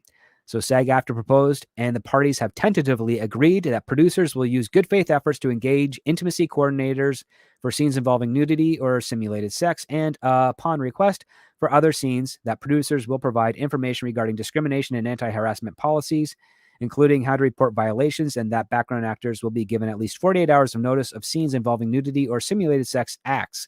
The AMPTP has also tentatively agreed to review and revise their harassment prevention training programs with an eye towards handling scenes and situations of triggering nature. Okay, so they just want to be a little bit more responsible with that. Don't see any conflict there. With regards to safety on minors, SAG AFTRA proposed, and the parties have tentatively agreed that emancipated minors continue to receive education on set, and that persons engaged in supervision of teaching of minors be subject to a background check. So they want to make sure the teachers are legit teachers and not creeps. That's some progress. I would have preferred more with regards to the ones we saw previously, but that's we'll see what happens later. Access to healthcare. SAG AFTRA proposed, and the parties have tentatively agreed to the funding of a travel benefit for access to reproductive healthcare and Oh, okay. Well, that's the politics for you there. Warm-up spaces. SAG AFTRA proposed, and the parties have tentatively agreed to make reasonable efforts to provide set-adjacent warm-up spaces so that dancers don't cool down before getting to set. All right. And then animal monitoring. The parties have tentatively agreed to update the animal monitoring program to for the protection of both performers and animals when animals are on set. Okay. And then, so these are on-screen credits, insurance, data reporting. Okay, so here you go. SAG AFTRA has withdrawn the proposal that the AMPTP provide the union with information necessary to determine where its members are earning their compensation. Wow. And the AMPT rejected that. Reporting. SAG AFTRA proposed, and the parties have reached a tentative agreement that the producers report on members earning up to $1 million per picture. Interesting. Electronic reporting. SAG AFTRA has withdrawn a proposal to require that documents be provided in electronic format rather than requiring in-person review of paper documents. This was rejected, but notably requested the option to provide documents electronically in order for their proposals in circumstances where it benefited them. Interesting. Arbitration. SAG AFTRA has proposed replacing deceased arbitrators with living ones.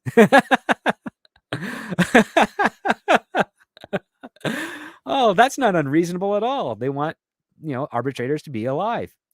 The AMPT countered, with each party adding an arbitrator to each of the New York and Los Angeles panels. The parties are discussing their respective additions. Okay. Well, that's the stuff of good comedy right there. Hey, we think people who are on the arbitration team should be alive. AMPT, well, maybe. Well, we'll take a look at some other options. Okay, that's funny. Reuse of clips in new media in connection with the progress in other areas. SAG AFTRA has withdrawn this proposal requiring consent and payment for use of clips in new media because it was rejected. An unreleased project. SAG AFTRA has withdrawn a proposal payment to performers when producers elect not to release a production, thereby depriving performers of potential residuals. Oh, wow. SAG has actually withdrawn a couple of very valid requests. Here we go. Theatrical re-release payment. SAG AFTRA has withdrawn proposal for new payment to performers when a theatrical film is re-released in theaters. Well, that is something. That is crazy. I think all of these are kind of valid. I'm a little disappointed that they withdrew, but perhaps they have a strategy that I'm not aware of. So that was their agreement, or not agreement. That's what their proposals were. So yeah, let's see what you guys are saying. Tree Rock Creations asks, what exactly is considered a clip? So a clip would be a portion of an existing media, most likely in this case, owned by the studio in question, that is going to be reusing it in another form. For instance, let's say you have CNN newscast that aired in the last couple of days. They clip that and they insert it into the background of a shot in an action film or whatever film they're making at that time. Warner Brothers could do that in one case, which would be, of their parties. But let's say it's a fictional news report that was done on another Warner Brothers picture, and they decide to crop that out on one picture and put it into another picture that they plan to release. There would be no residual or any additional compensation for that, according to what the AMPTP has stipulated. Excuse me.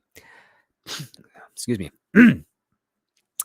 So that's what we have here. So aside from that one thing with the health insurance and their gender affirming stuff, what are your thoughts about that? How many of them did you find to be unreasonable or promoting equity, and how many of them seemed fairly reasonable to you? I'll let you guys decide.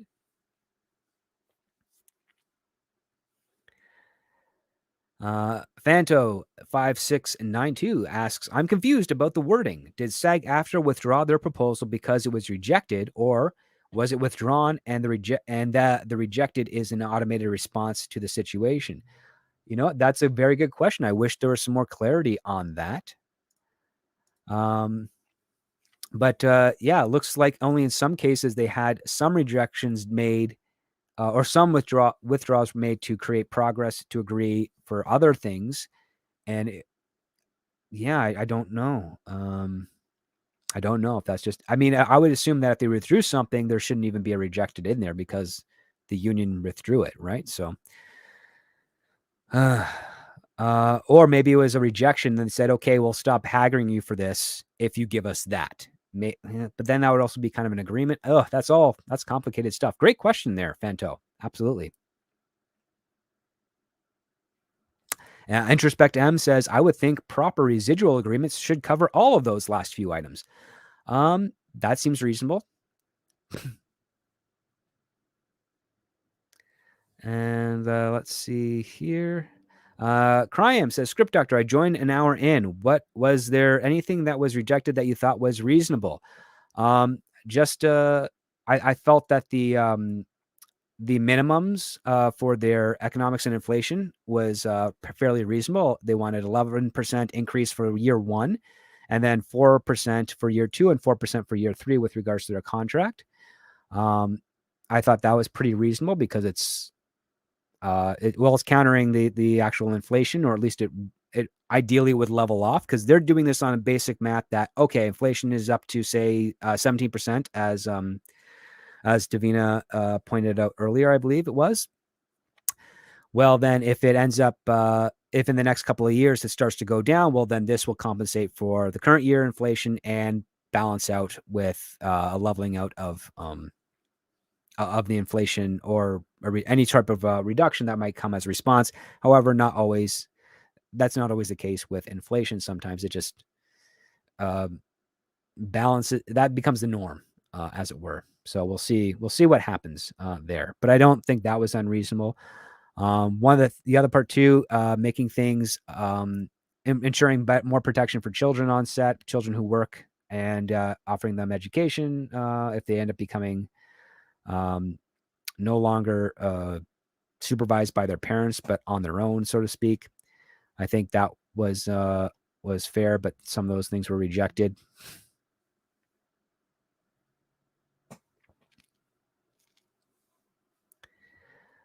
200 Watt Studio says, so the residual thing people like Sean Gunn is complaining about on the picket line has been rejected by his own union. No, not according to this, not based on that part. I mean, it's been rejected by the AMPTP, but not by the union. But yeah, because let's see here. Let's bring that up again. Unreleased projects were rejected. Theatrical re-release payment was rejected. So, and then reuse of clips and new media has been rejected. Certain NDAs have been rejected. Promotional trailers have been rejected. Yeah. Off-camera stunt performers. So yeah, there's a lot of stuff. A whole lot has been rejected. Some of the offers, Yeah, if we had a better baseline or numerical value of what they were going for, but again, not all of them are going to have solid numbers because those numbers are going to change with rates. So that's why they usually operate more in percentages. But we did get a few numbers here: $100 additional money for fittings, 150 for stand-ins and background actors that are doing double stuff. I mean, it's small things that I'm pretty sure the unions were not too happy with those counter offers. But yeah, that doesn't look to be that cut and dry, 200-watt studios. But good question. Tree Rock Creation says, all I know is that something must change for the actors, directors, and writers. Working as a team, they should be rewarded for the creation that they were involved in making. I mean, I don't think that's unreasonable. I think that's fair. I also think there should be a little acknowledgement and balance to the fact that in some regards, not necessarily with the big studios, but with smaller production houses and whatnot, they're taking a risk by taking out loans or lines of credit to make this thing. And they are hoping it's going to be good. And they are hoping it's going to appeal to audiences and that they're going to watch it, pay for it, come back, watch it again, buy it on physical media, what have you. And again, as a person on the creative side, I completely understand them needing to, one, pay back those loans plus any interest that they get, and two, create enough profit so that they can, continue the process of having collateral to get more loans for more creatives like myself to have the money to make these things. That being said, again, the only thing that should be questioned is that if the studio is saying we don't have any money, or we're not telling you how much money we're making off of the thing that you've made, that should be questioned. I think that's only fair.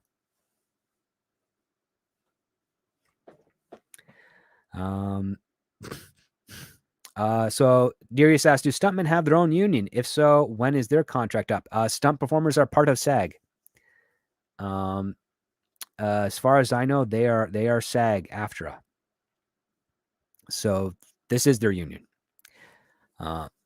This is part of their contract. If there are any other parts there, I mean, I've rarely got to work with stunt coordinators. I wish I did have more, but again, if I'm not on a show or haven't been on a project that requires them, I don't get a whole lot of stuff going on there. If there is a stunt union that's maybe got a subsidiary contract with SAG or something else adjacent with SAG, I'd love to know about that, but it's not come my way. Again, when I'm on a set, which is been pretty rare, especially with the pandemic. It's never usually been with regards to stunts because again, I'm there to rewrite dialogue. So that's going to actors itself. I don't get to see so many stunt stuff. I would love to see some more stunt stuff. Some of the things these stunt men and women can do is quite impressive. Too Tired says kids need to be protected. That they rejected the kid's proposal was concerning. I agree.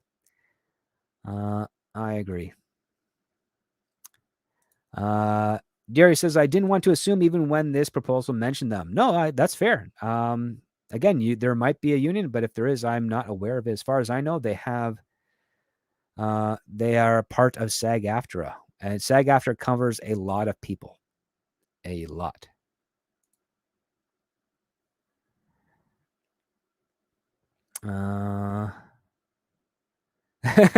Darius says, put more punching in your dialogue. Yeah, that would be, yeah, I could do that for my own stuff. A little harder to do when you're being asked to help someone else's project.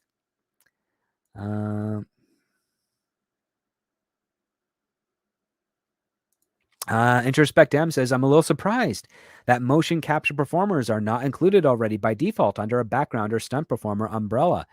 I would be surprised too, but because of how the studios have a habit of exploiting new technology, new media, or new mediums, and experimenting with it by using actors and other talent to do so, but not wanting to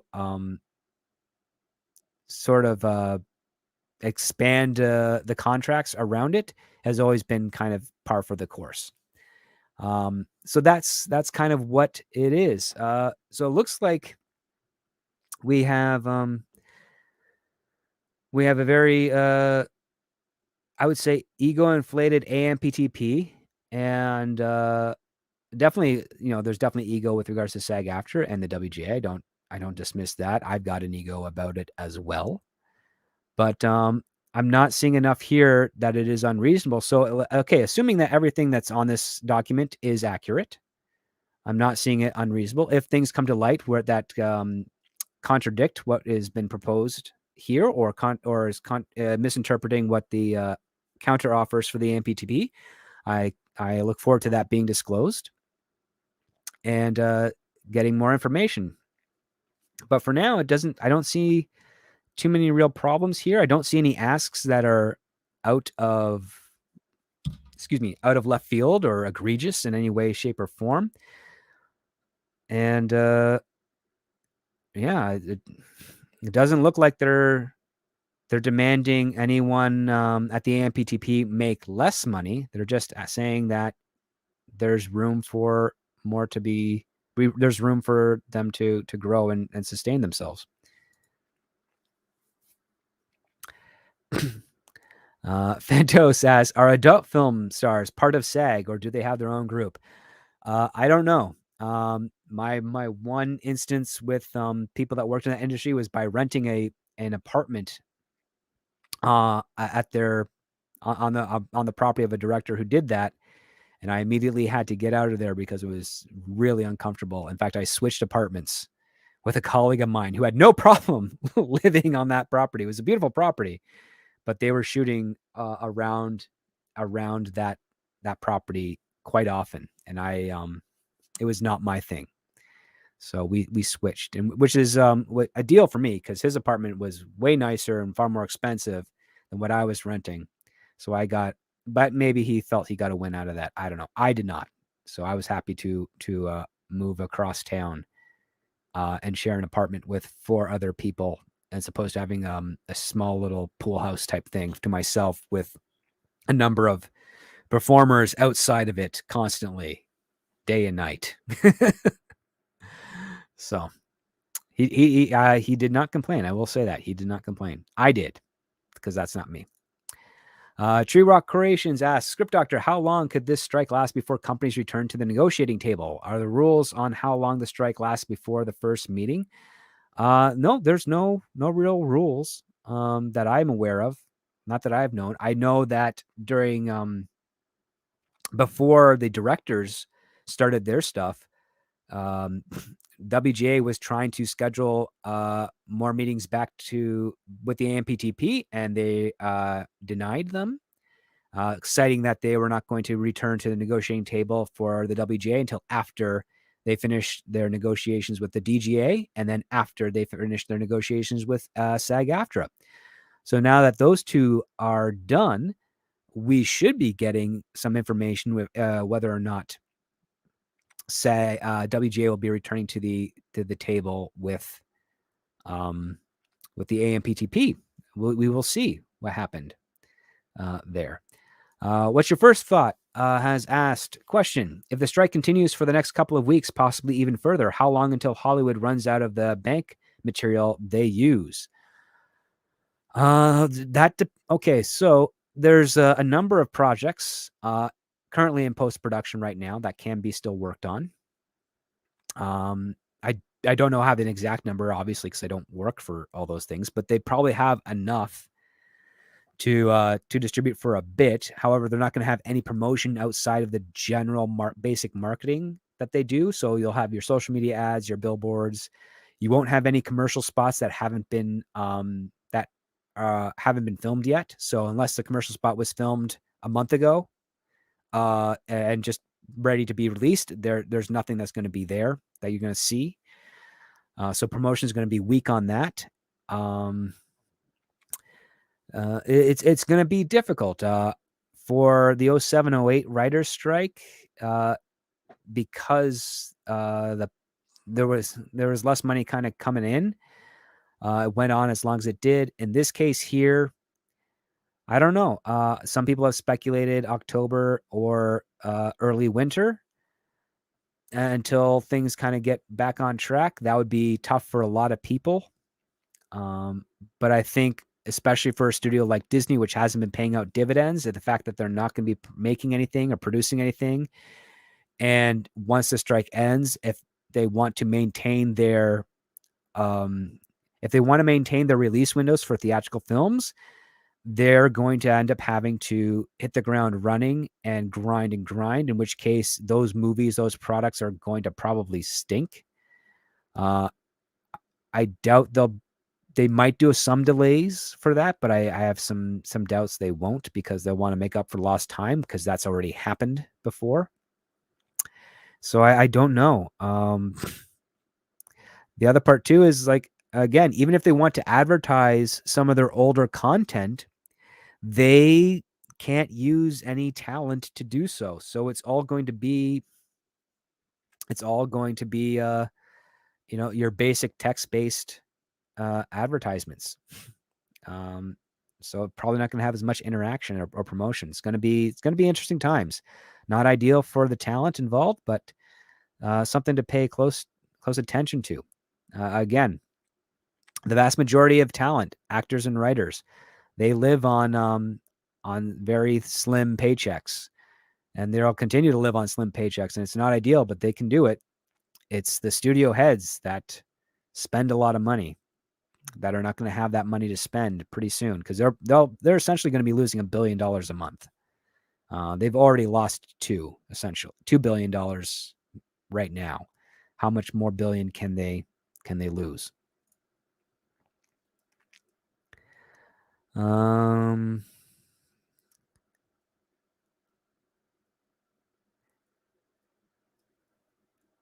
Let's see here.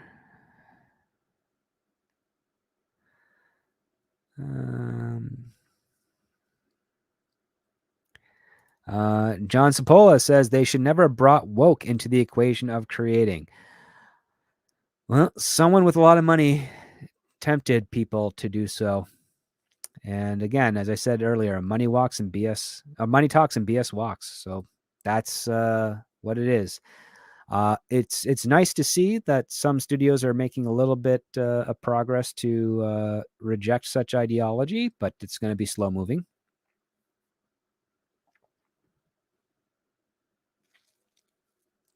But before we wrap this up, and we're going to wrap this up soon, some of you people might think this is not you people, but some out there might think this is kind of interesting, because a few people have asked me to review this show. I have not had a chance to do so, but it is an interesting concept. So Deadline is reporting that The Chosen is one of the first to get an interim agreement during the strike. Spokesperson says, "We appreciate SAG's recognition that not all productions are the same." So The Chosen has been a series that's been around for, I think, 3.5 years. I think they're filming their 4th season right now. They release it independently, and I think in recent times they managed to have their previous seasons that were available on their website get streaming deals with some other platforms, one of which I think is the CW. But their 4th season is currently in production right now, and they have managed to nail an interim agreement that is going to be subject to the whatever agreement is reached with the AMPTP. So for people who enjoy that show, you will have that to watch on their website. As the article goes, exclusive. The Chosen creator Dallas Jenkins has said that he is thankful that SAG AFTRA has granted one of its first interim agreements to season 4 of his hit faith drama, allowing it to continue filming despite the strike.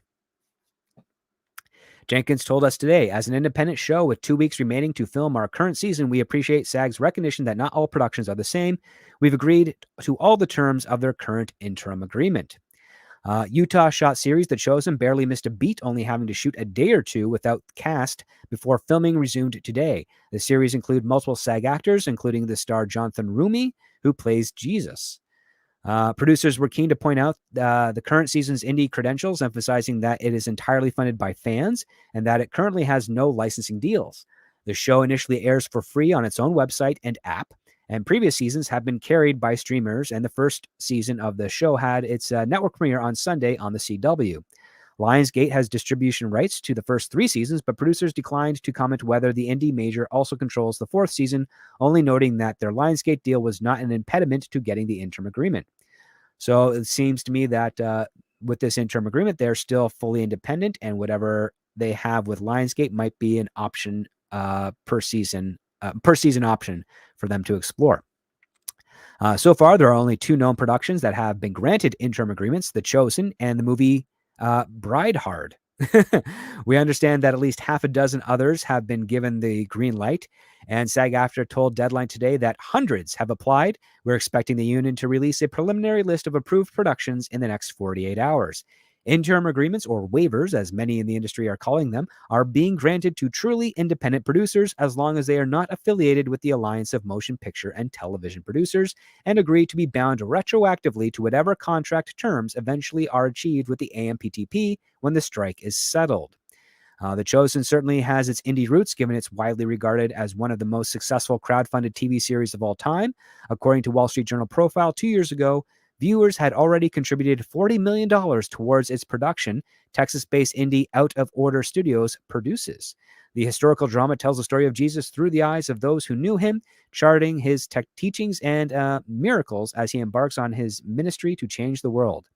As we reported yesterday, being granted an interim agreement is one thing and hard enough. There are then other hurdles that need to be overcome to get cameras rolling. So, for those of you wondering, yes, a truly independent production can go underway. So this is a good thing for some of the actors out there. It's also a good thing for the independent sphere of things. I'm all down for that. I love the independents because that's where you get the new talent. And sometimes that's your proving grounds to see if you can make it into the mainstream. And there's nothing wrong with that. And the other part too is that it's kind of interesting where, where the union had no problem with the fact that it's a faith-based show. Excuse me. Phantos is basically asking, with the strike, we may start seeing more independent small productions. Well, they're already there. The one possible benefit is that they might be easier to find. As a result, I am a big fan and supporter of Film Threat. They find anything and everything, and they put it out there for you guys to check out. Check out their YouTube channel. Check out their website. Also, read some of their back catalog interviews that they have available over there. They are quite entertaining. And the other part too, also hit up your normal search engines. Just Google what movies came out. Give me a list of movies that came out in 2022, 2021, 2020, what have you. Peruse them. They'll have a little bit of a description with them as well. Something might tantalize you that you didn't know existed, and hopefully you can find where it's available to watch. And clean your palette of the stuff that's been pushed out by the larger studios that have far more vibrant reach and marketing campaign for their stuff. Darius says, I would like to see Blue Beetle do well because Mariduena did well in Cobra Kai. I want to see his career grow and not get hurt if the film does poorly, but I don't care about this Blue Beetle. You know what? I think this is just a bad timing for him because, one, he would make a great Jaime Reyes and Blue Beetle. He would actually have made a great one during the first season of Cobra Kai. He had the right shape body and he had the youth to him. Now he looks more like a man. But again, I think he's a really good actor for the soap opera stuff he does on Cobra Kai. I can't wait to see what other range he has in other projects in the future. I see a lot of potential in him and a lot in that cast on that show. So hopefully they will strive, because we are in a movie star gap right now. So I want to see more fresh talent.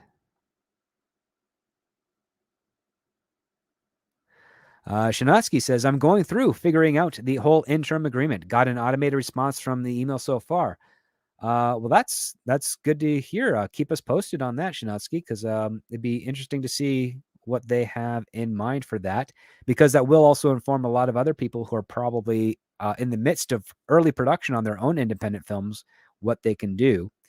And yeah, that you never know. There might be something out there, a great idea that's funded that they just need the talent for, and they can start getting some union actors on their side.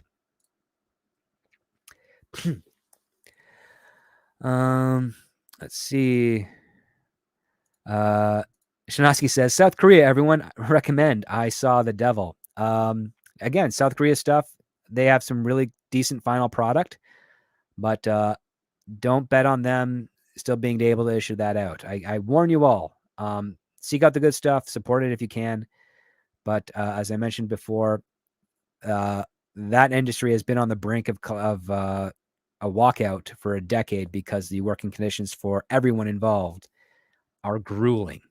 I would not wish that on even the people that said all those things that 200 Watt Studios was upset with. Not ideal. Shinatsky says, I'll DM you if you want to know more script. Yeah, sure. Go right ahead. My DMs are open over on Twitter. And you know what? With that, I have to get prepped. I do have a meeting with a colleague. We're going to try and figure out what we're going to be doing over the next few weeks, given these strikes, as it were. I want to thank everyone hanging out with me today in the chat. 200 Watt Studio, thank you so much for your donations. What's your first thought also for the super sticker? Shogun Orta as well. Thank you so much for your support and hanging out with me for the last 2 hours, going over this stuff, getting some more clarity and information on this unprecedented strike. So hopefully we'll get some more details in the coming days. Remember, if there are actors that you do like that haven't offended you, show them your support if you can. For the ones that have done their arrogant behavior stuff, just don't forget, call them out. Thank you, Darius, for the thumbs up $1.99 super sticker. Much appreciated. But yes, remember, we'll see what happens more on this yet. We'll see who ends up winning in the end. History has shown one thing, but again, we cannot ever bet on that, especially with the way the industry has changed. But in the meantime, I hope you all have a wonderful rest of the day and week. Follow me over on Twitter. I'll probably be showing up on Midnight's Edge After Dark later today to discuss this. And I believe I might be on another show. I'll get confirmation later. It's going to be a busy day for me, but thank you so much for hanging out. We'll catch you all later. And never forget, guys, when it comes to great story, it all starts with the script.